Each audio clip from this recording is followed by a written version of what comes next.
Hola, ¿qué tal? ¿Cómo están, queridos estudiantes? Bienvenidos a tu clase de sistema de compras y suministros. En esta oportunidad vamos a hacer un pequeño paréntesis en el tema del MAAN, el mejor alternativa a un acuerdo negociado, y vamos a conocer un poco más un uso de esta herramienta o de esta parte importante de la negociación que, si bien puede parecer al principio que no tiene una relación tan directa o tan estricta con lo que son las compras, sí puede llegar a ser muy útil en la negociación, y esto es la resolución de conflictos. En primer lugar, vamos a formular unas preguntas. La primera es: ¿cómo aplicar la mejor alternativa a un acuerdo negociado en una resolución de conflictos? La segunda es: ¿cuál es la alternativa si el negocio fracasa? Son dos cuestiones a tomar muy en cuenta. La primera, vamos a explicarla en un momento, pero la segunda es algo que me gusta abordar de primero, y es: ¿qué hacemos si el negocio fracasa? Y esto se relaciona directamente con la primera pregunta de cómo aplicar la mejor alternativa a un acuerdo negociado, y eso es que usted tiene que tener siempre un plan B. Usted debe tener siempre un plan de reserva, algo que puede hacer si el negocio fracasa, si no le dan el auto que usted quería, si ya lo vendieron. Hay que tener siempre un plan de reserva para no quedarnos con las manos vacías. Porque vamos a suponer un caso. Suponga usted que como gerente o como encargado de las compras tiene un negocio en proceso, ¿ah? Que con alguna empresa para conseguir un producto que usted necesita y que le urge.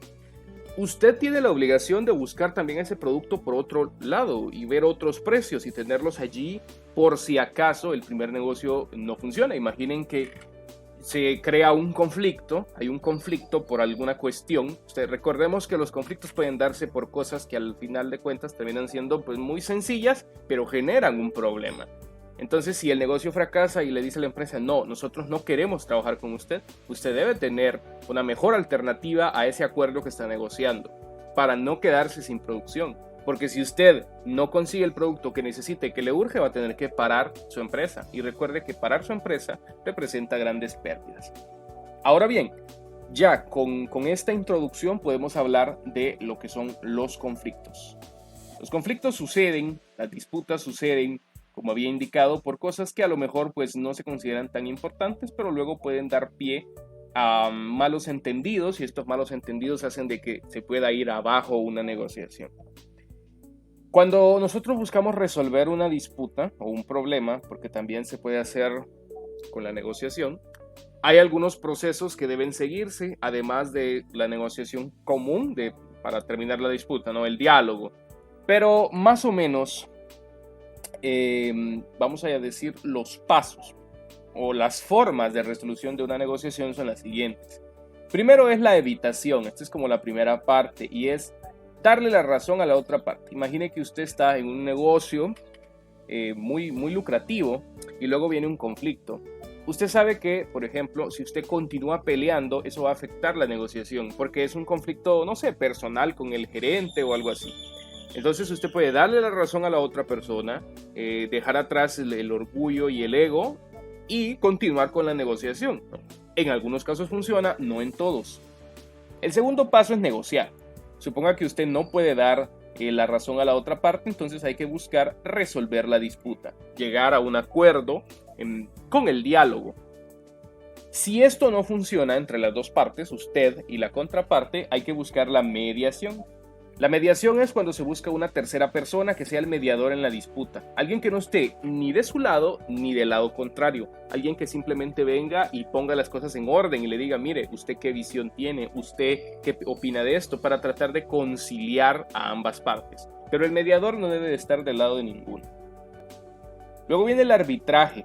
En el arbitraje siempre se busca un tercero, al igual que en la mediación.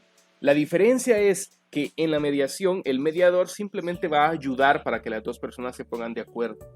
Pero en el arbitraje esta tercera persona va a decidir. Es como quien dice, muy similar a un juicio, pero en el aspecto privado, ¿sí? Después del arbitraje, si el arbitraje no funciona, se utiliza lo que es el litigio. El litigio ya es vamos a decir, lo legal, el juicio, etcétera. Se busca a un tercero que resuelva, pero por la vía del derecho. Y el último es el poder. En el poder se habla de pelear con la otra parte. Hay distintos tipos de peleas. Podrían ser peleas intelectuales, peleas, vamos a decir, como tipo disputa. Y en fin, pueden llegarse a casos hasta muy extremos de los cuales pues no vamos a hablar. Pero cuando hay un conflicto, algunas de las opciones que se consideran es litigio o arbitraje. Por lo menos en las grandes empresas, ¿no? O se hace un litigio, que es un juicio, o se hace un arbitraje, que es similar a un juicio, pero sin todas las cuestiones legales encima. En el caso del litigio varía según cada país.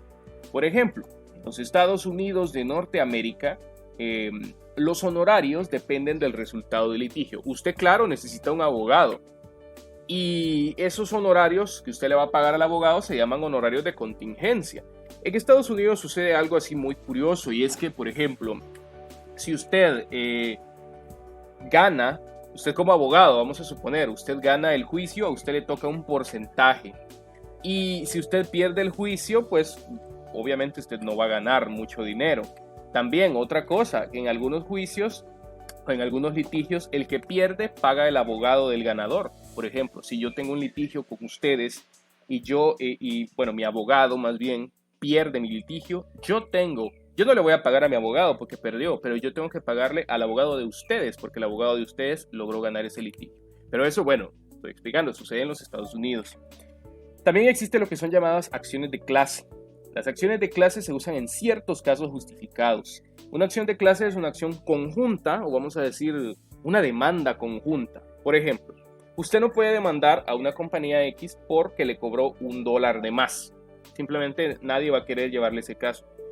Pero si esa empresa le cobró $1 de más a 30 millones de personas, ya se puede llamar a una acción de clase. Y es que esas 30 millones de personas de cierta manera demanden o coloquen una acción de clase en contra de esa empresa. Porque ciertamente a cada quien le quitó $1, pero ya junto los dólares son 30 millones de dólares, que ya es una cantidad bastante grande.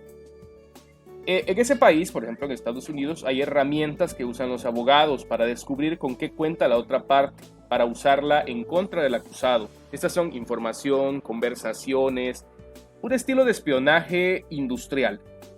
Y esto está directamente relacionado con lo que es el MAAN de la parte contraria, o sea, la mejor alternativa.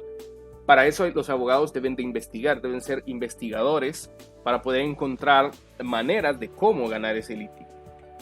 Otra manera en que se hacen las cosas es obligar a los abogados contrarios a rendir testimonio bajo juramento. Recuerden que un testimonio bajo juramento, pues usted en teoría no puede mentir, y si luego se encuentra que usted mintió, pues obviamente va a terminar perdiendo ese litigio. Igualmente los daños punitivos son distintos y los honorarios de los abogados también, eso depende de cada país. Puesto que si se pierde el caso debe pagarse el abogado del honorario vencedor, como les había indicado, al menos en el sistema norteamericano. Recordemos que el sistema norteamericano difiere mucho del sistema latinoamericano. Nosotros acá tenemos un tipo de derecho, si no estoy mal es el civil, y ellos allá tienen el consuetudinario, o no recuerdo exactamente si es al revés, pero el asunto es de que son dos sistemas muy distintos, entonces va a variar. Todo eso debe tomarse en cuenta para definir lo que es la mejor alternativa a un acuerdo negociado cuando la negociación es para resolver un conflicto. En síntesis, si no se puede negociar un acuerdo para terminar una disputa de ningún modo, su mejor alternativa al acuerdo negociado debe de ser lo que es el litigio, entendiendo claro los elementos básicos de este y todos los gastos que conlleva. Bueno, esto ha sido todo, espero que hayamos comprendido. Muchas gracias.